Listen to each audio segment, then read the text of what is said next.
Olá, aqui é Carlos Gasparotto, diretamente de Birigui, a cidade pérola da Noroeste, trazendo uma palavra para o teu coração.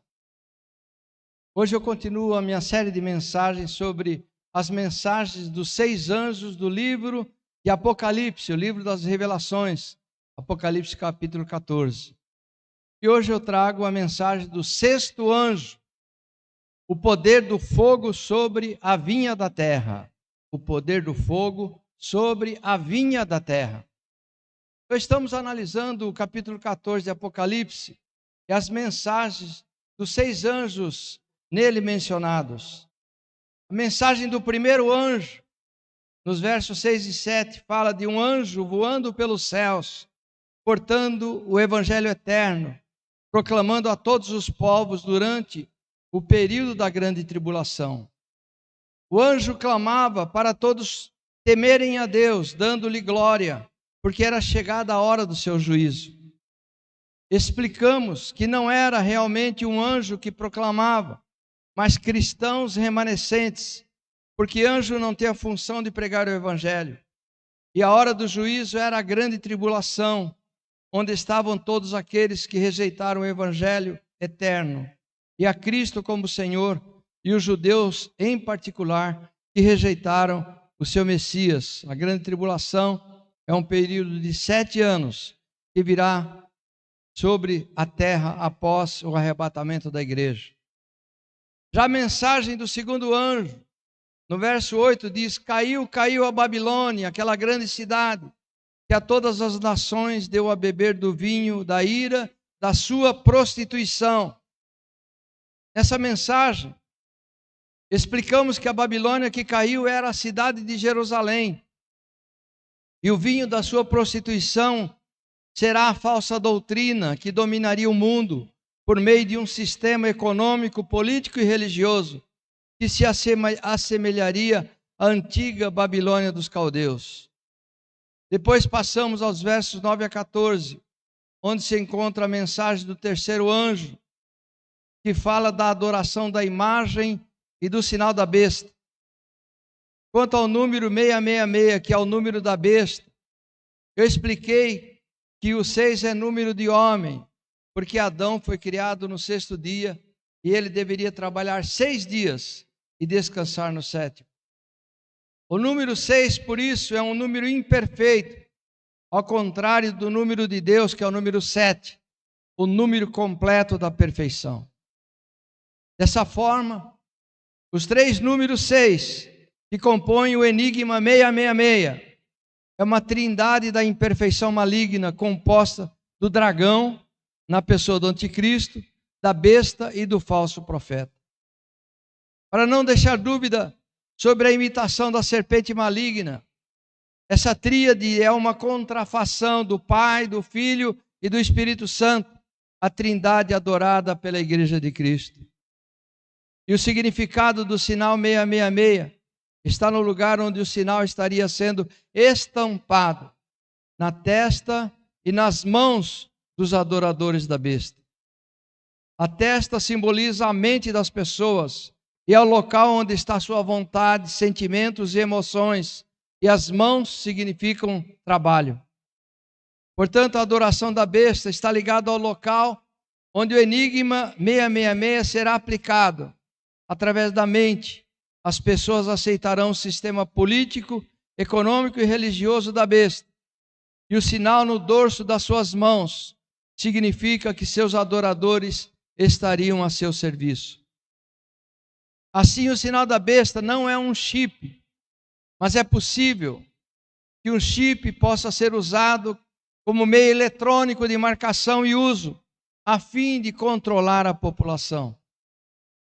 Nos versos 15 e 16 de Apocalipse 14, vamos encontrar o 4º anjo, quando falei que esse anjo anuncia a hora de ceifar a terra. A hora havia chegado, porque a seara da terra estaria madura. A imagem da taça da ira de Deus, já vimos sendo derramada pelo terceiro anjo, no verso 10 desse capítulo 14. Nessa visão contemplamos a mensagem do 4º anjo com a imagem da ceifa dos cereais maduros. mais uma vez se trata do prenúncio do julgamento final para as nações. As nações seguem por caminhos de seus próprios corações e desconhecem que estarão sendo julgadas por Deus. Assim, os versos 15 e 16 apresentam a seara da terra como plenamente amadurecida para ser colhida. Também falei do quinto anjo de Apocalipse 14, cuja mensagem se encontra no verso 17. Esse anjo era aquele que tinha uma foice muito afiada. Esse quinto anjo também saiu de um templo que estava no céu para ceifar a terra de forma muito rápida e veloz. O tempo da graça sobre a igreja irá se fechar após o arrebatamento e antes da grande tribulação. Você que me está assistindo pode ser salvo agora, no tempo que se chama hoje, que é o tempo dos homens, quando a liberdade para aceitar a Cristo está aberta para todos. Mas se você se recusar a se tornar um obediente discípulo de Cristo, vai enfrentar a grande tribulação, quando a morte é praticamente certa para quem se tornar cristão. Na grande tribulação, assim como em todas as épocas, também haverá salvação, mas à custa da própria vida, por causa da perseguição do anticristo a tudo que se chama Deus. E se você se considera um cristão sem compromisso, você não está perseverando na graça e não será arrebatado, mas também passará pelos 7 anos da grande tribulação. E se você ainda não é um discípulo de Jesus, e se ainda não tem compromisso sério com Ele, com a sua igreja, você precisa cortar os laços que te prendem a este mundo e buscar em primeiro lugar o reino de Deus e a sua salvação. Agora vejamos a mensagem do sexto anjo de Apocalipse capítulo 14. O texto da mensagem desse anjo se encontra nos versos 18 a 20 de Apocalipse 14. Apocalipse 14, 18 a 20. E saiu do altar outro anjo, que tinha poder sobre o fogo, e clamou com grande voz ao que tinha a foice aguda, dizendo: lança a tua foice aguda e vindima os cachos da vinha da terra, porque já as suas uvas estão maduras. E o anjo lançou a sua foice à terra, vindimou as uvas da vinha da terra e as atirou no grande lagar da ira de Deus. E o lagar foi pisado fora da cidade, e saiu sangue do lagar até a altura dos freios dos cavalos, pelo espaço de 1.600 estádios. Em primeiro lugar, esse texto diz que o sexto anjo tem poder sobre o fogo. Esse poder sobre o fogo se chama pirocinese, uma palavra grega, pirocinesis, que significa capacidade psíquica que permite alguém criar e controlar o fogo com a sua mente. Em Hebreus 12, 29 já estava escrito: porque o nosso Deus é um fogo consumidor. No Antigo Testamento, Deus determinou aos sacerdotes que colocassem fogo sobre o altar para queimar os sacrifícios, tanto de gado quanto de ovelhas, como holocausto, para que fossem aceitos para a sua expiação, conforme Levítico capítulo 1, verso 4. O fogo também simboliza a presença da glória de Deus, com a sua presença, como em Ezequiel 1:13 e em Samuel, 2 Samuel 22:13. Vocês se lembram que durante a caminhada no deserto, uma coluna de fogo iluminou o caminho dos hebreus, a caminho da terra prometida por durante 40 anos. Vocês se lembram disso, né? Uma coluna de fogo que iluminava o caminho deles à noite, conforme está em Êxodo 13, 21. E o Senhor ia diante deles de dia, numa coluna de nuvem, para os guiar pelo caminho, e de noite numa coluna de fogo, para os iluminar, para que caminhassem de dia e de noite. Esse fogo não era apenas para iluminar, mas também para aquecê-los, porque se durante o dia o deserto tem um calor escaldante, à noite ele possui um frio aterrador. O fogo também significa purificação, conforme Zacarias 13, versículo 9. E farei passar esta terceira parte pelo fogo, a purificarei, como se purifica a prata, e a provarei como se prova o ouro. Ela invocará o meu nome, e eu a ouvirei. Direi, é meu povo, e ela dirá, o Senhor é o meu Deus. Aqui fala a terceira parte, em Zacarias, profeta Zacarias, sobre uma terceira parte da nação que seria purificada pelo fogo. Durante pelo menos 2 milênios, Deus vem purificando o seu povo por meio do Evangelho de Cristo, formando um povo santo para si. Santo é separado. Quando João contemplou Jesus na ilha de Pátimos, no início das revelações do Apocalipse, ele viu Jesus e os seus cabelos eram brancos como a neve, e os seus olhos eram como chamas de fogo. São essas chamas de fogo de Jesus que nos contemplam e nos purificam pelo seu sangue. Mas o significado principal da mensagem do sexto anjo, do poder sobre o fogo, é o julgamento, conforme o enigma do Salmo 21, versículo 9. Tu os farás como um forno de fogo no tempo da tua ira. O Senhor os devorará na sua indignação e o fogo os consumirá. O verso 18 se refere à mensagem do sexto anjo, que fala da colheita dos que são simbolizados por cachos de uvas maduras. Clamou com grande voz ao que tinha a foice aguda, dizendo: lança a tua foice aguda e vindima os cachos da vinha da terra, porque já suas uvas estão maduras. A colheita de uvas, com frequência, é um retrato de julgamento. Mas temos aqui o mesmo procedimento dos versículos 15 e 16, com uma diferença: a vindima.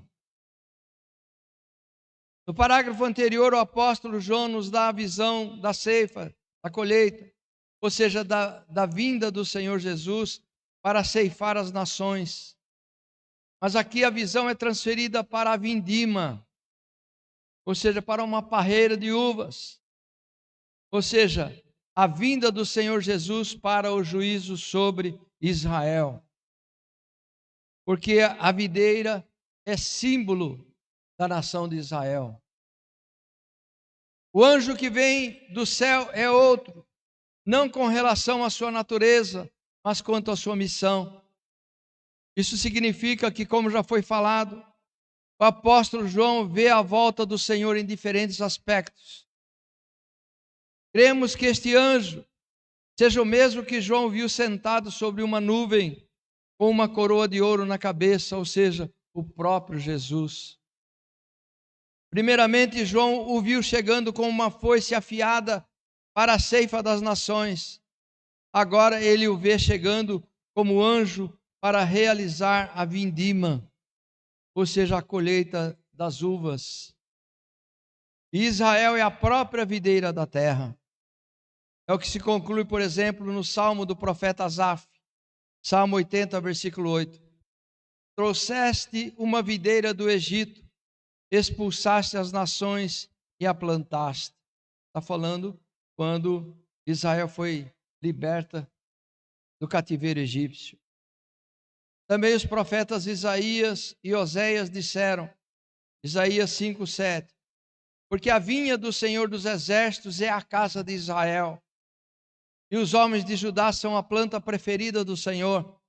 Este desejou que exercessem juízo, e eis aí quebrantamento da lei, justiça, e eis aí clamor. O profeta Oséias, no seu livro, capítulo 10, versos 1 e 2. Israel é uma vida estéril, que dá fruto para si mesmo. Conforme a abundância do seu fruto, multiplicou também os altares, conforme a bondade da sua terra, assim fizeram boas as estátuas. Está falando da idolatria da nação. O verso 2 diz: o seu coração está dividido, por isso serão culpados. O Senhor demolirá os seus altares e destruirá as suas estátuas.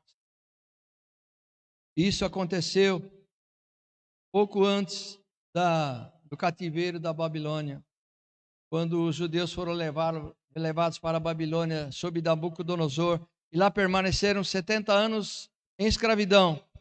De tanto ver proliferar as estátuas, as imagens de adoração dos caldeus, o povo de Israel foi purificado. Depois que passaram 70 anos na Babilônia, nunca mais eles se tornaram adoradores de ídolos, embora a sua adoração não fosse perfeita também. Lembre-se da mensagem do segundo anjo. Em Apocalipse 14:8 diz: caiu Babilônia, aquela grande cidade, que deu a beber do vinho da ira da sua prostituição a todas as nações. Vocês se lembram que eu disse que essa Babilônia seria a cidade de Jerusalém e não a cidade de Roma, como muitos pensam. Jerusalém, como capital de Israel, faz parte da vinha a ser ceifada pelo sexto anjo. Porque não foi Roma que matou os seus profetas, e nem sobre a qual Jesus chorou, querendo reunir os seus moradores, como a galinha reúne os seus pintinhos debaixo das suas asas. Mas ela se recusara, e por isso Jesus chorou sobre ela, com dor no coração pela rejeição do seu povo a si mesmo. Então verificamos que, segundo o capítulo 14, João mostra a vinda do Senhor Jesus em duas etapas. Primeira, em uma nuvem branca, tendo na cabeça uma coroa de ouro e na mão uma foice afiada. A coroa de ouro identifica a sua autoridade e poder, para com a foice afiada na mão executar o juízo sobre as nações que não se converteram. Em segundo lugar, como anjo do Senhor, esta é a sua vinda para Israel, que se converterá ao ver o seu Messias e sumo sacerdote. Lembrando que antes disso, toda Israel será atingida por terríveis juízos por parte do anticristo na grande tribulação. E somente depois disso, toda Israel reconhecerá que o Senhor que está voltando é realmente o Cordeiro de Deus, o Messias que eles rejeitaram. Isso se dará no final da grande tribulação, com a segunda vinda de Cristo, junto com a sua igreja arrebatada, e milhões e miríades de anjos, inaugurando o milênio na terra. Vejam Zacarias 12, versículo 10, um texto tão tremendo, que mostra o arrependimento de Israel. Zacarias 12, 10.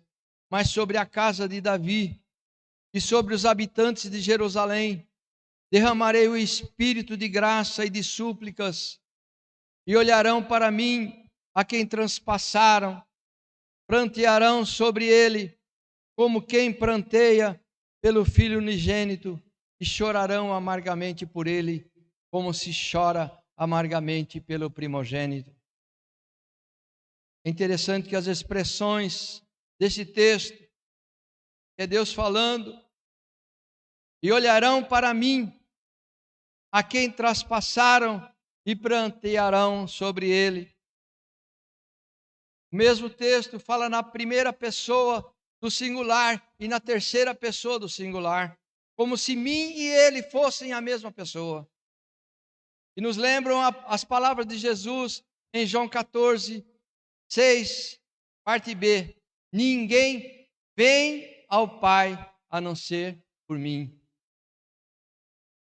Então Jesus se chama de Pai, né? E se chama de Senhor, aquele a quem todos nós devemos nos recorrer para sermos salvos.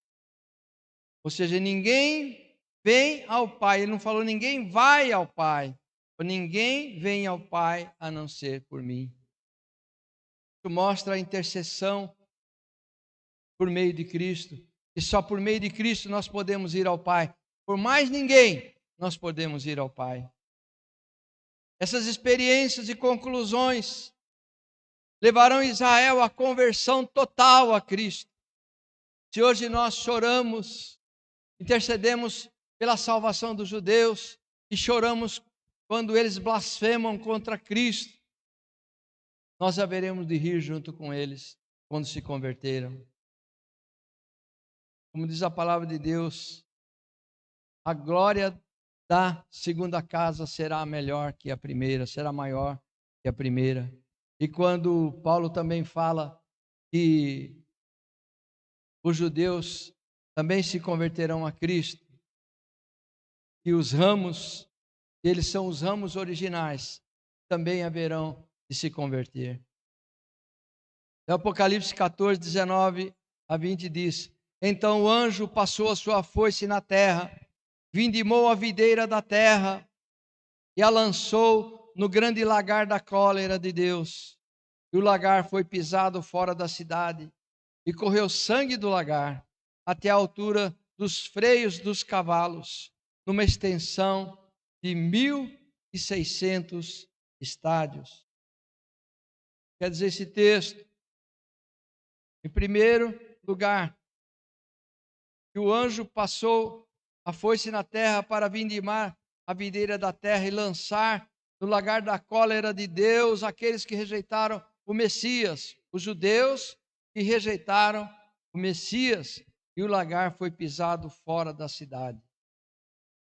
E correu sangue do lagar até a altura dos freios dos cavalos, numa extensão de 1.600 estádios. É interessante que nesse tempo não teríamos mais cavalos, né, de guerra, mas sim tanques de guerra. Uma coisa muito expressiva é que a altura dos freios dos cavalos coincide exatamente com a altura de um tanque de guerra. Muito interessante esse texto. Diz que a nação de Israel, parte da nação de Israel, vai ter sangue na altura dos freios dos cavalos, né? Talvez assim, menos. Por essa profecia, nós vemos o ajuntamento final, rápido e definitivo de todos os filhos de Israel, vindo de todos os cantos da terra, para a terra prometida a Abraão, a Isaque e a Jacó. E aí podemos entender porque Deus permitiu que em 1948 o Estado de Israel fosse restabelecido após quase 2.000 anos de abandono. A profecia tem a ver com a palavra de Jesus de Mateus 24, 30 e 31. Esse texto de Mateus 24 é chamado também de mini Apocalipse. É um texto que Jesus profetiza a vinda da grande tribulação. E muitos que tentam ligar esse texto ao arrebatamento estão errados, porque o texto é exclusivamente para os judeus e não para a igreja. Então, diz esse texto de Mateus 24, 30 e 31. Então aparecerá no céu o sinal do Filho do Homem. Todos os povos da terra se lamentarão e verão o Filho do Homem vindo sobre as nuvens do céu com poder e grande glória. E ele enviará os seus anjos com grande sonido de trombeta, os quais reunirão os seus escolhidos dos 4 ventos da terra, de uma a outra extremidade dos céus. No verso 30, a frase e verão o Filho do Homem vindo sobre as nuvens do céu. Se refere à nuvem branca de Apocalipse 14, 14, né? E nós dissemos que havia na nuvem um ser com coroa de ouro na cabeça. E a frase, os quais reunirão seus escolhidos, conforme Mateus 24, 31, se refere à vindima, isto é, a Israel. Portanto, quando o apóstolo registra em Apocalipse 14, 18, e ajunta os cachos da videira da terra, em outras palavras, está dizendo, ajunta os filhos de Israel. E o que fará o Senhor com essas uvas ajuntadas em todo o mundo? Com todos os judeus que não quiseram aceitar o seu Messias, o nosso Cristo, como Senhor e Salvador. Ele os lançará no grande lagar da cólera de Deus. Vejamos novamente o texto bíblico. E vindimou a videira da terra e a lançou no grande lagar da cólera de Deus. E o lagar foi pisado fora da cidade, e correu sangue do lagar até os freios dos cavalos, até a altura dos freios dos cavalos, numa extensão de 1.600 estádios. O que significa então esse terrível juízo sobre Israel? Para entendermos, vejamos o que registrou o profeta Isaías, em Isaías 63, de 1 a 4. Quem é este que vem de Edom, de Bosra, com vestes de vivas cores, que é glorioso em sua vestidura, que marcha na plenitude da sua força? Sou eu que falo em justiça, poderoso para salvar, responde o Senhor. Porque está vermelho o traje e as tuas vestes como as daquele que pisa uvas no lagar? E o Senhor responde a si mesmo: o lagar eu o pisei sozinho, e dos povos nenhum homem se achava comigo. Pisei as uvas da minha ira no meu furor, as esmaguei, e o seu sangue me salpicou as minhas vestes, e me manchou o traje todo. Porque o dia da vingança me estava no coração, e o ano dos meus redimidos é chegado, diz o Senhor.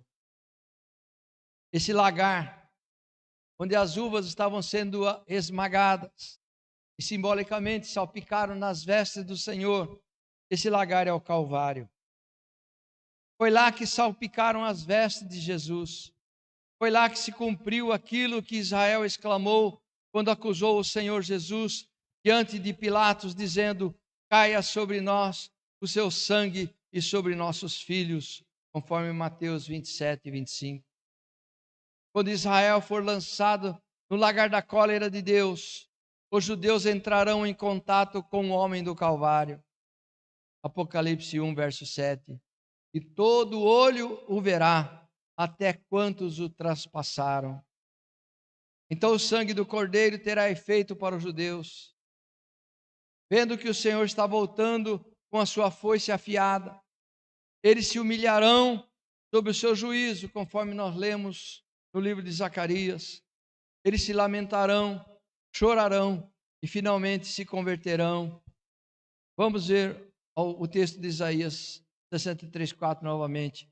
Porque o dia da vingança me estava no coração, e o ano dos meus redimidos é chegado. A vingança de Deus consiste em ver os judeus voltando-se para si. Essa é a vingança de Deus. Deus não quer destruir ninguém. Muito pelo contrário, o seu desejo é salvar, conforme está estampado na palavra de Deus. A primeira parte do versículo, porque o dia da vingança me estava no coração, se refere à vingança contra as nações. E o ano dos meus redimidos é chegado. Significa a redenção de Israel. Vamos ver Apocalipse 14, 20. E o lagar foi pisado fora da cidade. E correu sangue do lagar até a altura dos freios dos cavalos. Fora da cidade de Jerusalém foi derramado o sangue do Filho de Deus, também para Israel. A tradição católica diz que Jesus foi crucificado onde se encontra hoje a Basílica do Santo Sepulcro, dentro da Cidade Velha. Porém, esse lugar não é o lugar verdadeiro da crucificação, pois os judeus nunca permitiriam uma crucificação dentro da cidade, porque judeu não pode nem chegar perto de alguém que está morto. A verdade é que Jesus foi crucificado fora da cidade, no lugar chamado de Gólgota, no alto do Monte da Caveira, que foi classificado pelo general Gordon, um general inglês, como o local correto da crucificação.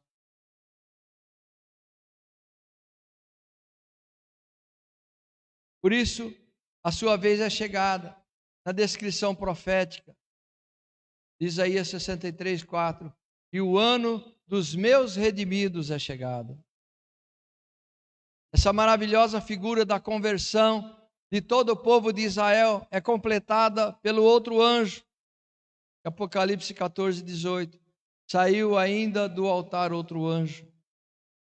Esse outro anjo vem do altar reconstruído, onde naquela época novamente serão oferecidos os sacrifícios de animais, apontando para o Senhor Jesus, mas interrompidos pelo anticristo durante a grande tribulação.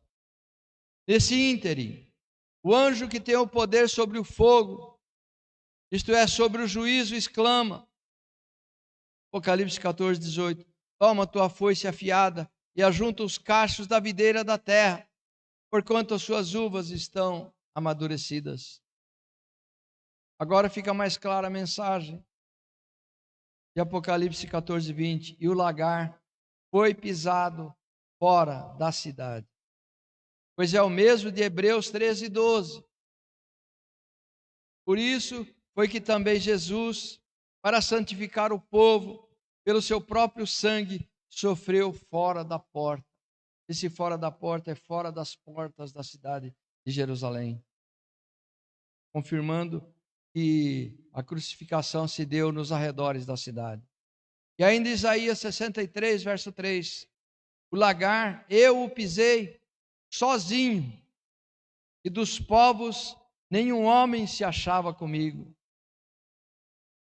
Desse modo reconhecemos o significado profético interior dessa palavra grandiosa, pois o Senhor Jesus morreu também para a salvação do seu povo, a nação de Israel.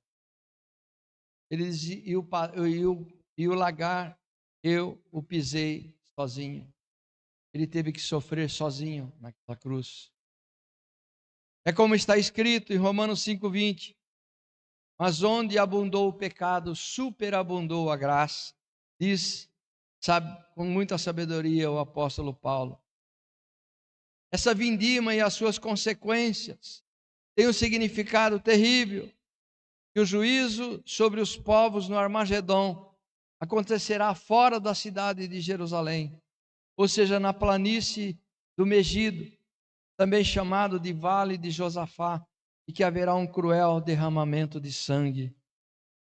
Não podemos interpretar isso apenas do ponto de vista espiritual, mas também no sentido literal.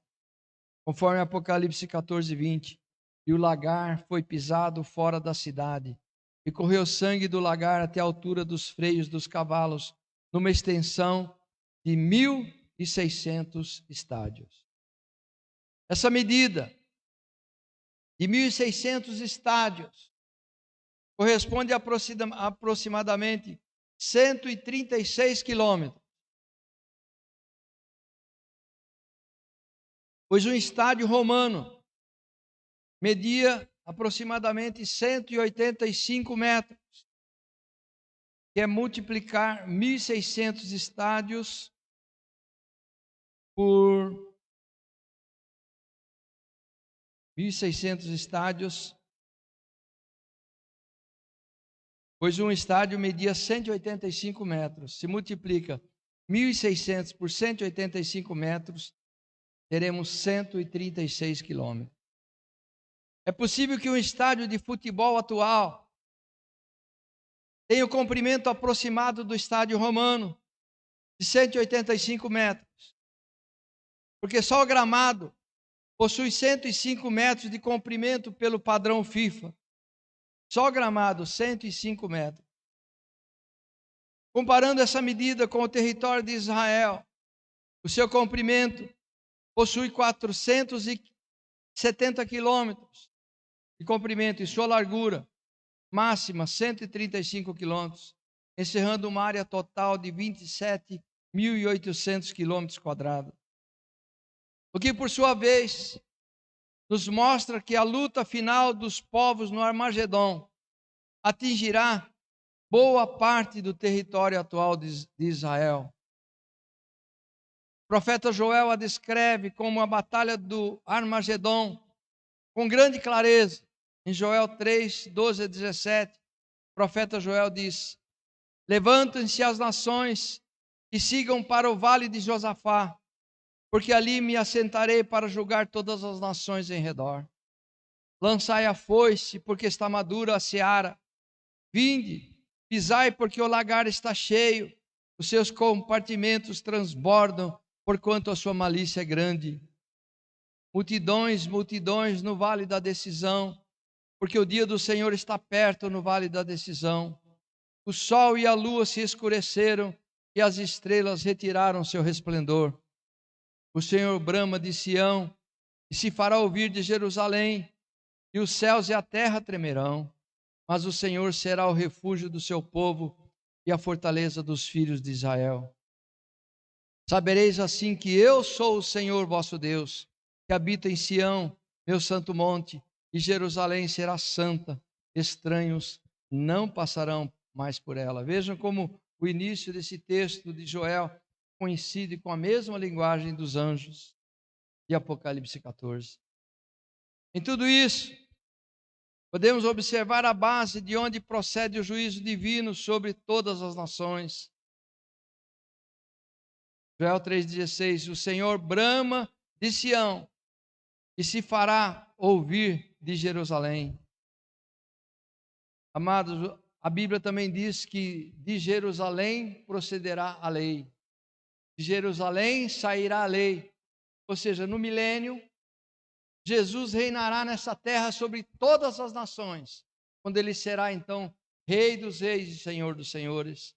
De Jerusalém sairá a lei para todas as nações. Se nós consideramos as nossas leis injustas, se os demais países também têm leis injustas, hoje, leis que matam crianças no ventre das mães, leis que convulsionam a sexualidade das pessoas, leis de libertinagem, todas essas leis serão revogadas, porque de Sião sairá a lei do Messias.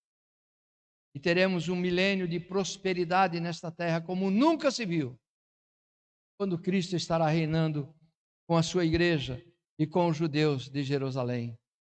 Como nós dissemos, né? No milênio, os judeus reinarão com Cristo, os judeus convertidos, né, a Cristo, reinarão com Cristo, politicamente eles governarão as nações. Porém, como os judeus que governarão as nações nada conhecem do Evangelho de Cristo, eles se submeterão ao reinado espiritual da igreja, porque a vocação de Israel para com Cristo é terrena, mas a vocação da igreja é celestial. E nós, então, da igreja, estaremos ensinando os governadores das nações, que são judeus, estaremos ensinando o povo desta terra, durante o milênio, sobre cada detalhe do Evangelho de Cristo. E então não haverá heresia, mas somente o Evangelho puro e simples do Senhor Jesus. Então, com a mensagem do sexto anjo, concluímos as mensagens dos 6 anjos de Apocalipse capítulo 14. Amados, Deus continuará mostrando o seu amor para com o homem perdido, mesmo durante a grande tribulação, período das mensagens desses 6 anjos apocalípticos, aqueles que rejeitaram a Cristo durante o período da graça. que é o tempo que nós vivemos, o tempo que vai desde a morte e ressurreição de Jesus até o arrebatamento da igreja. E após o arrebatamento, começa um período de 7 anos, que é o da grande tribulação, quando o mundo conhecerá as consequências de haver rejeitado ao verdadeiro Cristo para se submeter ao governo do anticristo. Um governo de maldade sem fim, em que um homem será a encarnação do mal, a encarnação do dragão, o diabo. O amor de Deus consiste em suprir o homem com o mandamento que o salve. E o amor recíproco do homem para com Deus é obedecer às ordens de Deus, ou seja, a sua palavra. Durante as mensagens desses 6 anjos, os homens do tempo da grande tribulação ainda terão oportunidade de se tornarem seguidores de Jesus, mas estarão se submetendo à morte quase certa, porque o anticristo não suportará a pregação do evangelho, e nem a vivência do evangelho, e nem o culto cristão. Portanto, meu amigo, minha amiga, se você está assistindo a esse vídeo durante a grande tribulação, ainda haverá esperança para você. Basta confessar a Cristo como Senhor de sua vida e perseverar crendo nele, mesmo diante das grandes adversidades que estão acontecendo nesse período de 7 anos. Que Deus ilumine o seu coração, a sua mente, para você que está no tempo da graça, evitar o período da grande tribulação.